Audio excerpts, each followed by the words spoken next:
Terbukti korupsi, Tendriansyah, subkontraktor pembangunan gedung asrama haji divonis 6 tahun kurungan penjara. Namun vonis ini jauh lebih ringan dibanding tuntutan jaksa sebelumnya. Sidang kasus korupsi pada pembangunan asrama haji Provinsi Jambi dengan 7 terdakwa digelar di Pengadilan Tindak Pidana Korupsi Jambi. Pembacaan putusan ini dilakukan secara bergantian. Tendriansyah selaku subkontraktor pembangunan gedung asrama haji menjadi yang pertama diajukan untuk mendengarkan pembacaan putusan oleh Majelis Hakim diketuai oleh Erika M. Sahginting. Menurut Majelis Hakim, terdakwa telah terbukti bersalah melakukan tindak pidana korupsi, di mana terdakwa terlibat dalam pembangunan gedung asrama haji dari awal hingga akhir. Selama persidangan tidak ada yang dapat menghapus perbuatan terdakwa. Perbuatan terdakwa sebagaimana dalam Primer Pasal 2 Ayat 1 Undang-Undang Nomor 20 Tahun 2001 atas perubahan Undang-Undang Nomor 31 Tahun 1999 tentang pemberantasan tindak pidana korupsi junto Pasal 55 Ayat 1 ke 1 KUH Pidana. Tidak hanya itu, terdakwa juga dibebankan membayar uang pengganti sebesar 2,374 miliar rupiah. Apabila tidak dibayar 1 bulan setelah putusan, maka harta bendanya disita.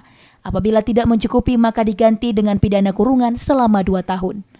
Rasa dan meyakinkan bersalah melakukan tindak pidana korupsi secara bersama-sama sebagaimana dalam dakwaan. 2. Menjatuhkan pidana kepada terdakwa Tendriansyah SPT alias Tendri DPA oleh karena itu dengan pidana penjara selama 6 tahun dan denda sejumlah 500 juta rupiah.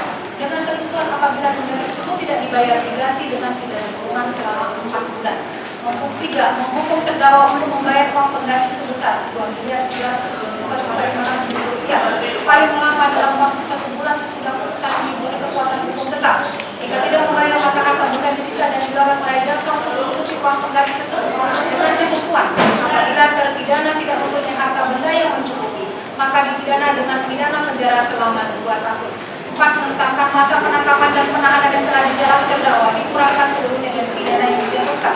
5. Menetapkan terdakwa tetap ditahan. 6. Menetapkan barang bukti dari angka 1 sampai dengan angka 150. 8. Dikembalikan kepada penuntut umum untuk dipergunakan sebagai barang bukti dalam perkara saksi Eko Diani Solihin Mardani.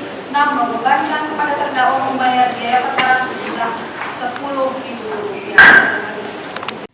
Untuk diketahui bahwa vonis yang diberikan oleh hakim ini lebih rendah dari tuntutan jaksa penuntut umum. Sebelumnya jaksa menuntut terdakwa dengan tuntutan 9 tahun penjara.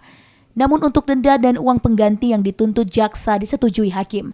Atas putusan ini, baik terdakwa maupun jaksa menyatakan pikir-pikir. Asar Patahangi, JEK TV melaporkan.